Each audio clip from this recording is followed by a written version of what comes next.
Well, what's up, Awaken students? How are we feeling today? Yeah, I love it. All right. I wasn't sure if you had anything left in the tank, but it sounds like you do. My name's Morgan Crawford. I serve on staff at Grace Central Coast as a pastor and middle school coordinator here in Atascadero. And so it's been such a blessing to worship with you. I want to continue to worship with you. But here's the thing about worship. Worship isn't just about the amount of noise we make when we sing. Worship's out the orientation of our heart and where it's directed. And so I want to give you a different way to worship this morning. I'm going to give your voices a break. Let you just kind of rest them. There's a lot of yelling been happening. And we want to get ready our hearts. And so here's what I want to practice with you this morning. I'm going to count to 3. And when I count to 1, I want you to take a deep breath in. Try it with me. 1. On 2, you're going to hold it. And on 3, you're going to let it out. And then you're just going to keep silent. And as you do that, we're going to pray. Okay? Let's do it together. 1, 2, 3. Lord, we come before you and we ask that you prepare our hearts. Prepare our hearts to worship by hearing, listening, focusing, and being obedient to your word, Lord. Only you can help us with this. Give us a desire to want to obey you. Give us a desire to want to walk the narrow road. Thank you for the leaders that have just donated their countless hours to serve here, Lord. They're walking the narrow road. I pray for Adam as he comes up to open up your word that talks about the narrow road, Father, that we would hear it, we would receive it, and we would be obedient to it. Help our hearts do this, Lord. I pray this in your name. Amen. All right, Adam, it's good to see you, brother. They're all yours. Thanks, Morgan. Appreciate it, man. Morning. How's everybody doing? Good. Yeah, I know. So if you fall asleep on me, there's I don't know if you guys knew this, there's electricity in every chair. It's like this new addition that the church put in, and if you fall asleep, it electrocutes you. Not like that bad, just like minor to maybe middle pain. So hopefully you guys stay awake with me this morning, but it's good to be here. Last night we talked about the narrow road, and if you have your Bibles, turn real quick to Luke 9:23. We're going to get there in just a second, which is going to be the key for this morning.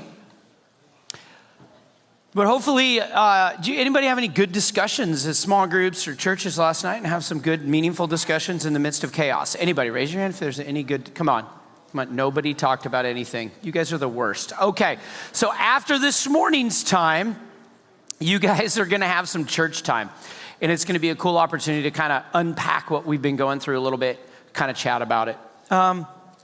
So if last night was about the narrow road, and it was about kind of what's going to keep us on there and the source of truth and, God's word and all those different things, this morning's message is going to be about the things that detract us and pull us off like ponies, right? And so Luke 9:23 says this, and he said to all, if anyone would come after me, let him deny himself, take up his cross, and follow me. This morning, I want to talk about the things that can pull us off of the narrow road. You put up that first slide I skipped there, Cindy, with the villains there. This is a picture of a few of my worst villains, right? Like Thanos, he can snap his fingers and we all die. But then we can come back to life because it's make-believe. Darth Vader, he's just scared me since I was 5. And the Joker's just wicked. But, I think about our world. I think about when we think about villains, when we think about evil, when we think about the things that can pull us off the narrow road, the influences that we have in our life. For Joey, it was the dudes in the chairs and the pony, right? In these kind of movies, it's the Darth Vader or the Joker or the Thanos or the people that are going to come in and destroy your life. What's interesting is when we think about the most evil forces that are out there, it's usually out there. And we see ourselves as kind of protected, and in and of ourselves, we think, well, we're kind of good enough on our own, we're smart enough, and doggone it, people like us, and we can be on the narrow road. If we can find and muster up enough strength on our own, we can do it by ourselves. And I'm here to tell you this morning that the single worst villain in the world that wants to pull you off the narrow road is you. I know, motivational speaker, right? In fact, it's not necessarily you, but it's something that is living inside of you, and it's a thing that we talk about in church called what? Sin. And that's why Jesus in Luke 9:23 says that if anyone would come after me, you have to deny yourself. In Romans 3:23, it says, for all have sinned and fallen short of the glory of God. And it's not something we like to talk about because we live in a world and a society where we like to have this positive thinking that everything else kind of wants to destroy us or take us off the narrow road or really kind of mess up our life. But in and of ourselves, we can do it. Like, you ever been in one of those graduation speeches? Like, you go to a graduation for high school or something and they're like, you have the power to change the world, and everybody claps, and it's like, you're gonna do great things. And we live in a world that says that, but deep down inside, the biggest villain that's out there isn't one of those faces I put up there, and it doesn't live outside of this room. It lives right here, inside of me. It's a thing we're born into called sin. And it's every single one of us. So I want you to turn to the person next to you right now and just look at him and go, sinner. See? Isn't that encouraging? Just once, guys. Just once. Some of you guys enjoyed that far too much. You're like, and you're a sinner too. It's like,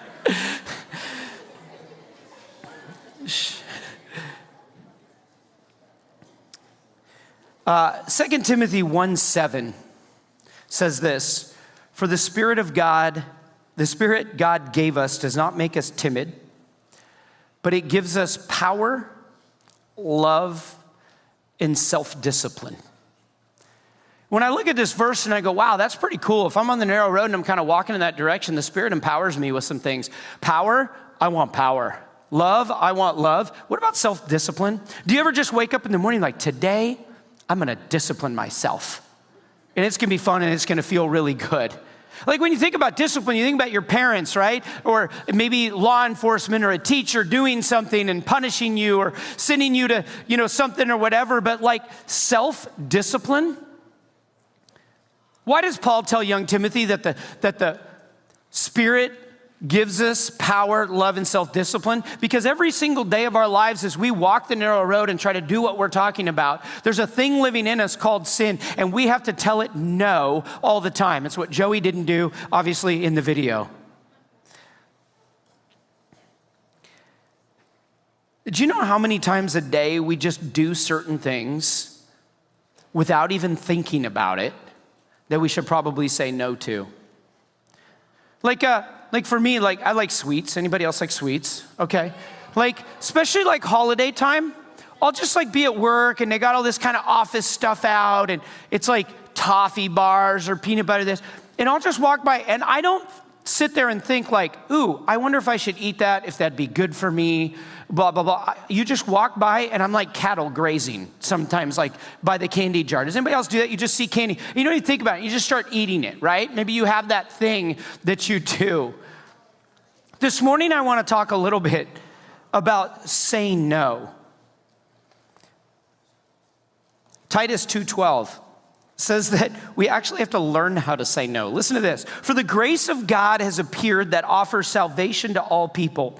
It teaches us to say no to ungodliness and worldly passions and to live self-controlled, upright, and godly lives in the present age. You see, you're here this weekend because you said no to something else. You said no to sleeping in this morning. You said no to, just going and doing something else this weekend. Every time we're somewhere in life, it's because we probably said no to something else. I'm here because I said no to being lazy and just staying at home in Wyoming. When Josh asked me to come out here, I had to say no to other things to be here. But it doesn't come natural sometimes for certain things. There are certain things in our life that we just do that are bad habits that ultimately try to draw us off the narrow road. And yet we need to say no to some of those things. The consequences of not learning to say no are really big. Because as you grow up in life and as there's decisions that come at you and there's things that come your way, there's things that you're going to say yes to, and that's where those regrets come from that we talked about last night. Do you remember that? I kind of said, hey, who has regrets? Sometimes it's because we say yes to things that we should say no to. And it's not a positive message, is it? Ooh, let's talk about saying no. That's really positive.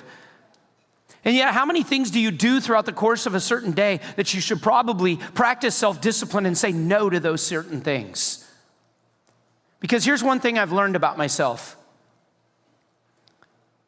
That the things that I feel like doing are often not the best things for me, right? Like I don't feel like exercising a lot of the times in the morning, but I'm getting old, and when I don't exercise, it's good for me to exercise.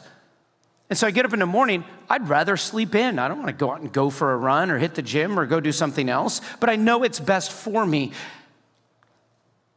But there's people that live their whole lives and don't understand what it means to be self-disciplined.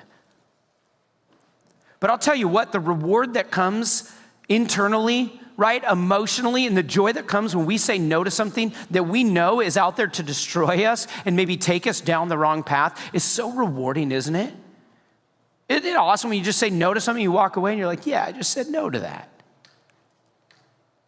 I did triathlons for a while, which is just all it is you have to say no to your body all day because it's like 3 dumb sports, running, swimming, and biking. They all hurt. And you do them back to back. But I remember I'd be in the midst of these triathlons and I'd be like towards the end of my run and my body would go, slow down and walk. And I'd be like, no.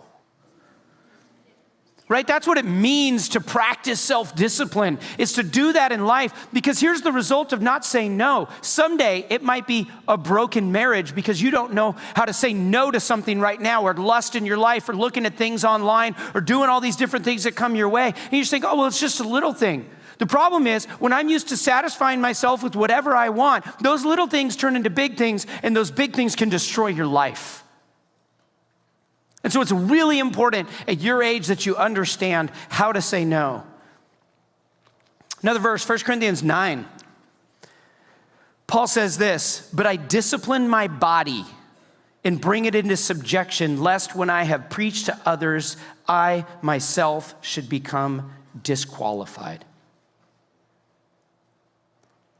Because the result of not saying no to things is you will disqualify yourself from certain things in life. Like my daughter, when she grew up, she swam. Any swimmers here? She was a swimmer. And I remember like a little kid when they're learning breaststroke and they try to kick their leg, but they're supposed to go out like this, but it like goes like this or something. I remember she was like this cute little girl trying to do breaststroke in the pool. And the like pool referee, I don't know what they call him, official? No, it's not a lifeguard. It's like a competition. They would disqualify her from the race because her leg would like go the wrong way and then she'd cry. She was like 6, right? And so she'd have to practice over and over and over again how to do that kick without being disqualified. But her natural body wanted to just fling her leg this way when it was supposed to go this way. And she had to teach herself how to say no to what her natural body wanted to do so she wouldn't be disqualified. Like for me, I'm probably one bad decision away from not saying no to something that would disqualify me from ever being on a stage like this and opening up the Word of God to a group of people like this. I've been married to my wife, as I said last night, for 28 and a half years. I've been faithful to her for 28 and a half years. If I go out and I don't say no at the right time to the right person, whatever, and I make that mistake, I am disqualified from doing this for the rest of my life. The stakes are high. And the older you get, the stakes tend to get higher and higher when we don't learn how to say no to certain things.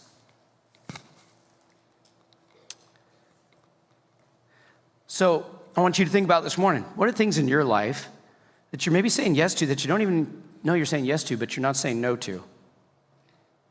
Like what are the things in your life that you're just going through the motions that you're allowing to come into your life that perhaps you just need to stop and say no to those things? Maybe it's a person, maybe it's an influence that's pulling you off in a wrong direction. Often that's the case. Maybe it's a habit. Maybe it's an addiction. Maybe it's something in your lifestyle that you know right now that you're doing, and you don't feel like you're saying yes to it, but it's kind of like last night. If we're not actively pursuing the narrow road, the default is all these other things are the wide road. And so you're not like maybe running to it, but you're allowing for it to come into your life. And just like a frog in a boiling pot of water doesn't feel like it getting hotter and hotter, degree after degree at a time, you're finding yourself allowing certain things to come into your mind, into your thoughts, and are really coming out in your actions that you thought, man, I never thought I'd do this. Like if you were to think back to elementary school, and you were to go, okay, whatever age you are now, 6th to 12th grade somewhere, are there things that are habits in your life right now, people you're hanging out with, stuff you're doing, stuff you're consuming, media you're watching, words that are coming out of your mouth that you thought never would out of your mouth, but they're just a part of your life right now? You never thought they would come into your mind, but they are a part of it right now because you just didn't say no too many times. And it's become a habit or something in your life right now. Guess what? It's not too late. Here's the beauty about self-discipline. There's nobody else involved. It's just you and the Lord. And that's why 2 Corinthians 10:5 is one of my favorite passages. Says this: we demolish arguments and every pretension sets itself up against the knowledge of God, and we take every thought captive to make it obedient to Christ. Have you ever thought about your thought life? And how many things just go on in your mind that probably shouldn't? I mean, isn't that where envy, jealousy, lust, greed, bitterness, hatred, it starts in our mind, doesn't it? And you know what's so fun? If you think about this passage, just to go, wait, there are things in my mind that I'm allowing just to consume my mind and my thought life. But I need to take it captive. I need to make those thoughts a prisoner and not allow them to just destroy who I am. And maybe they're thoughts that come into your life about self-hatred. There's a lot of things, but the enemy wants to come in there. And here's the problem with wrong thinking is wrong thinking leads to wrong feelings, and wrong feelings lead to wrong actions. Let me say that again. Wrong thinking leads to wrong feelings, and wrong feelings lead to wrong actions. And our character is a direct result of what we allow to take place up here. And that's why we have to be careful with what we allow to come into our minds. We have to be careful of what we scroll through and allow to just feed our brains with daily. We need to take them captive, make them obedient to Christ. Like there are images that we can have in our mind that we can't erase. Like I can't go in my brain like I can a phone or a computer and just say delete it all and restore it and reformat it like an SD card or something. Like there's stuff that is in my mind that I can't ever erase. And so there are things that we need to say no to that want to lead us away. I was in Colorado last week, going back to that other picture, Cindy, and there was a day we were actually hunting. My wife and I we were up there in the mountains, and we were down to like 9,000 feet or something. And we live out in Wyoming, so we're just Old West people. We hunt, and we fish, and we hike, and we do all these things. And we were hunting, and there was an elk up super high. And so a guy goes, "Hey, this elk's up there, but it's 3,000 feet elevation above us, and it's straight up. So do you want to go tomorrow, see if we can find this elk?" And so I asked Brenda, and I was hoping she'd say no, but she said, "Yeah, sure, that sounds like a good time." So we put on our packs, and we climbed up this mountain to do 3,000 feet of elevation in like a couple miles. And we're up there, and it's like 18 inches of snow, and our legs are sinking. We get up top, it's gusting 40 to 50 miles an hour. And there was about 25 times on that hike that I wanted to quit, and if I was by myself, I probably would have. But it was almost like every step along the way as we were going up there, and we were unsuccessful. We just had this fun, crazy hike to the top of some 13,000-foot peak in Colorado with snow on the ground. I don't know. Those are things I do for fun, right? But there were so many moments along that way that my thoughts were, stop. This hurts. But yet I told myself it's something I wanted to do, and I kind of had to put my mind over my body, right? If that makes sense. Some of our days are kind of like this. And we get up in the morning and God calls us to do certain things. God calls us to love people in a certain way. He calls us to say no to certain things. And it's just a step at a time all day. But every step along the way, we have to evaluate the decisions we're making, the things we're saying yes to, and the things that we're saying no to. Isaiah 26:3 says this, "You will keep in perfect peace all who trust in you, whose thoughts are fixed on you." Here's the thing about letting thoughts and things come into our mind. If you're not feeling peace in your life right now, if you're feeling anxiety, if you're feeling just this disruption and kind of like you're just this lack of peace in your life, it might come off of what we're talking about this morning. Philippians 4:8 tells us what to think on and allow to come into our mind. It says we're to think on whatever is honorable, whatever is just, whatever is pure, whatever is lovely, whatever is commendable. If there's any excellence, if there's anything worthy of praise, think about these things. Philippians 4:8, memorize it.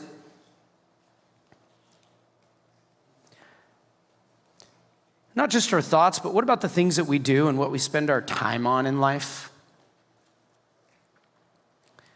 Like time is a resource, isn't it? We talked about it last night, James 4:14, our life is but a vapor. It's here one moment and it's gone the next. I think about that, and I think about the amount of time I do things, that I could be doing things that God calls me to do, but the amount of time I waste. It's hard not to think about our devices, and I know we beat up young people a lot about our devices, right? That we have our phones and our apps and all the things that we sit there and scroll, but one of the most depressing things to me is every Sunday I get a message on my iPhone and it tells me how much screen time I had. Does anybody else get a weekly thing that tells you that? And sometimes it's depressing to sit there and go, I spent that much time every day this week looking at a dumb little screen in my hand. And just allowing whatever pops up to just influence me in these different ways. You read the statistics on it. I guess, the average time spent on a smartphone a day is about 3 hours, but that's probably a couple years old. It's probably more now. The average smartphone owner will click, tap, or swipe their phone 2,617 times a day. It's crazy. 69% of smartphone users check their device within the first 5 minutes of waking up in the morning. 20% of people surveyed in this survey about it said smartphone usage, they'd rather go without shoes for a week than be without their phone. That's kind of crazy. On average, people will spend 5 years and 4 months of their lifetimes on social media. I don't know, maybe that's something we need to start saying no to. What about saying no to stuff? Physical things, material things. Jesus told this parable in Luke chapter 12, verse 16 to 19. He said, the ground of a certain rich man produced a good crop. He thought to himself, what shall I do? I have no place to store my crops. He said, this is what I'll do. I'll tear down my barns and I'll build bigger ones, and there I'll store all my grain and all my goods. And I'll say to myself, you have plenty of good things laid up for many years. Take life easy, eat, drink, and be merry. I don't know, maybe it's just the pursuit of things in your life and the next thing. Maybe it's saying no to temptation. That you're not, when that sin comes in your life and creeps and says you should do this, you should say this, you should go somewhere, you should do something, those things come into your life and you just don't know how to say no to those things. But the Spirit of God, as we talked about at the very beginning, gives us the power to say no. It gives us the power of self-discipline, just like it does to love people. And I know it's just not a motivating thing to come away and say yep, I'm gonna work on self-discipline. But sometimes it starts with the little things, and then that leads into temptation. Here's what's crazy. There was remember I said I go by the cookie jars and the toffee jars and the M&M jars and the caramel jars. I love sweets. And I just do it, and I walk by and I wouldn't think, and I'm just oh gosh, that's so good. There was 1 year I just said, I'm gonna go a certain amount of days without eating any of that junk, no chocolate, none of that sweet stuff. And I would find myself walking by, totally forgetting that I said, okay, I'm gonna go 40 days. It's a biblical number, right? I'm gonna go 40 days, I'm not gonna eat any of this stuff. And I would just literally walk by, I would find myself unwrapping the candy, just as it comes in, I go no. I would sit there and I would do all of that absent-mindedly because there's so many things in our life we're just patterned to do. But then as I began to do it, I'd walk by the next day, and instead of grabbing it and unwrapping it, I might just kind of touch it and then walk by. And then the next day, I'd look at it across the room, and I'd just be like, no. But what it did for me was it wasn't just about the chocolate or the sweets, right? That wasn't going to kill me. Not here to say sweets pull you off the narrow road. But what it did was it taught me how to say no. So then when the next temptation or sin or huge thing came up in my life, instead of just consuming and diving all in, instead that next image came up and I knew I shouldn't be looking at that image, or I was tempted to say something, or it was a prideful thing I wanted to say, or a hurtful or hatred thing I wanted to say, and there's something in my life that comes and I know it's a sin that's creeping, I'd be like, I know how to say no. And it's weird, but we have to practice how to do it so we don't just go through life heading in that direction. Superman quote, he says this, "You are more powerful than you think," which we're not, but with Christ living in us, we are. Maybe some of you feel defeated right now because there's a temptation that you've been dealing with in your life and you've been trying to say no for a long time. Maybe it's an addiction. Maybe it's a habit. Maybe it's a lifestyle. Maybe it's a group of friends that you know you probably shouldn't be spending time with on the weekend. Whatever those things may be, and you know it's dragging you down, and you feel defeated right now because you can't say no.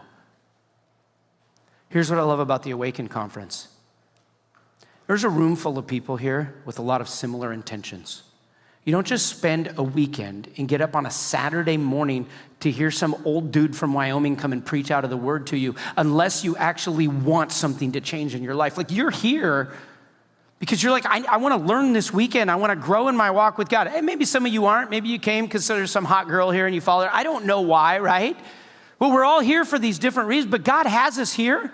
And I'm pretty sure that most people in this room, if you were to come together and even in your church time, kind of just get together and talk about it, to go, what are the things in your life that you're having trouble saying no to? Guess what? Sometimes, here's what the enemy wants us to think, that we're alone and we're the only ones dealing with that. And I'm here to probably tell you that's a lie.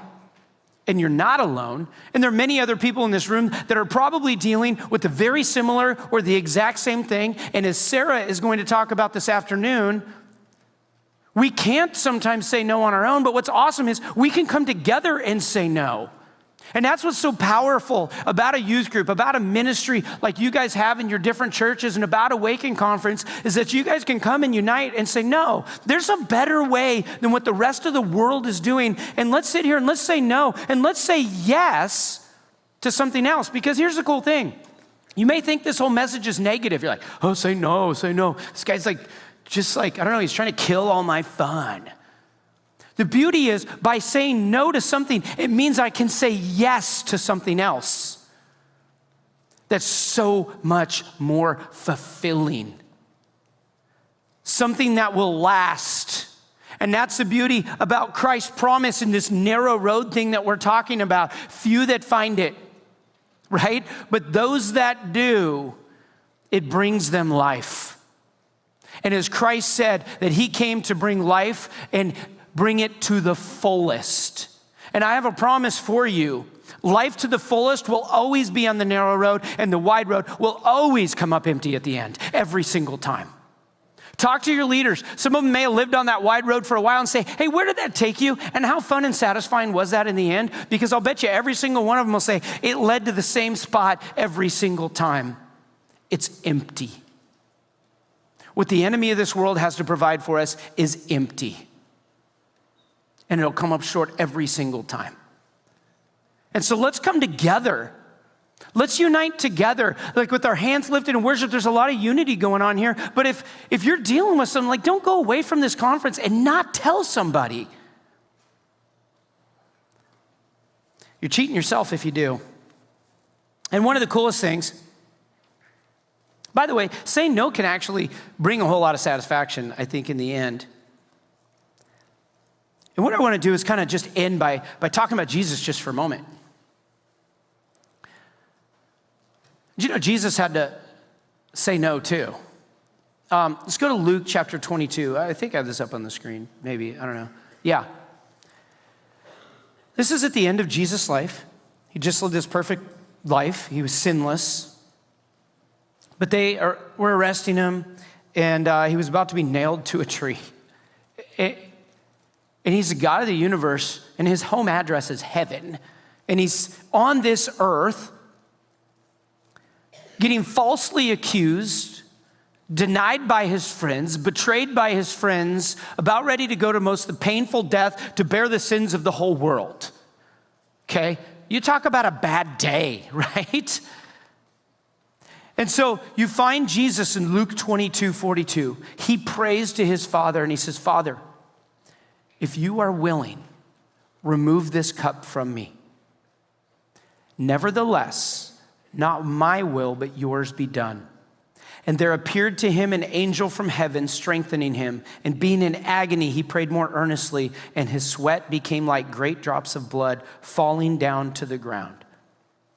I can only imagine being the King of the universe, the Son of God in the flesh, having to go through what he was about to go through, being stripped, beaten, whipped, mocked, and being put on a cross, that there might have been moments where if I'm him, I'm like, you know what, enough is enough. You talk about my march up the hill a couple weeks ago in Colorado, or you talk about what you're going through in high school, and it's so hard, and life is so hard. Try being the Son of God who is perfect and innocent, and you're being wrongly accused, and they're about ready to torture you to death. That's a day I'd rather quit and walk away from and start over. And yet you have Jesus, the very Son of God, saying no to the enemy and saying, I am going through with this. But what drove him there was not saying no, but what it was he was saying yes to. And you know what he was saying yes to? And we talked about it last night, a relationship with you and me forever. By saying no to his flesh at that moment, he was saying yes to redeeming the sins of all mankind so that he could be with us forever. He was saying yes to love. And we could think about all the no's that I've been talking about this morning and the things that want to pull us off and the things that want to pull us aside. Or we can think about what should we be saying yes to on the narrow road. I think this was your theme for last year. Hebrews 12, was that your theme last year? Anybody here? Was this your theme last year? I think it was. My last verse of the day, I think. I don't know, I might have another one. Therefore, since we are surrounded by such a great cloud of witnesses, let us throw off everything that hinders. Let's say no to everything that hinders us, slows us down, and the sin that so easily entangles. But the verse doesn't stop there. This verse is about saying no to the things that hinder and tangle us up. But then it says, and let us run with perseverance the race marked out for us, fixing our eyes on Jesus, the author and perfecter of our faith. This verse is about saying no to ourselves, but it's about saying yes to Jesus. For the joy set before him, he endured the cross, scorning its shame, and sat down at the right hand of the throne of God. For the joy set before him. You think the cross was going to be full of joy in a physical sense? Absolutely not. What was the joy? It was a relationship with me and with you. Our Heavenly Father was an example of everything we're talking about this morning of what it means to walk the narrow road. He's not asking us to do something that he didn't already do. And I'll tell you what, if you're missing joy in your life, maybe it's time you start saying no to the things that are robbing you of that joy and allow for the peace of Christ to dwell in your lives.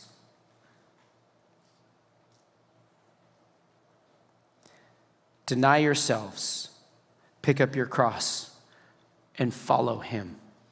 And you know what that means? It means you have to surrender.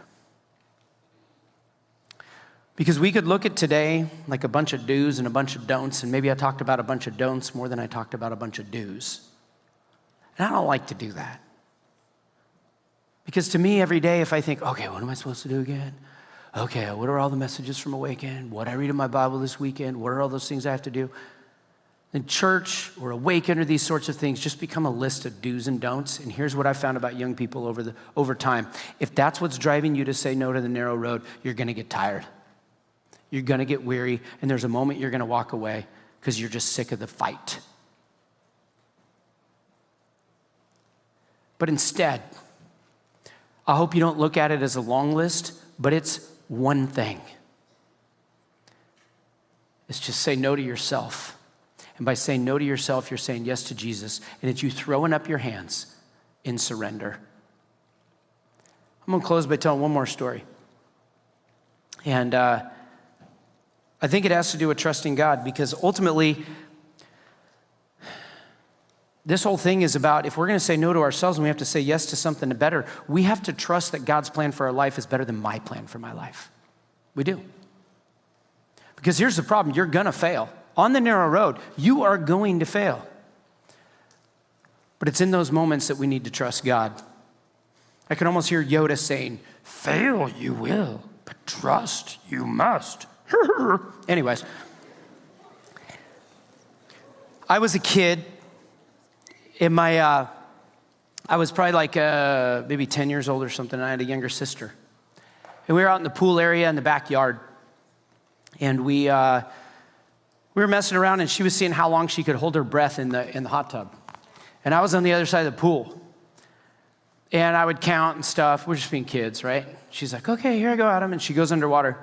And I'm over there on the other side of the pool just kind of goofing around, and my younger sister's over there.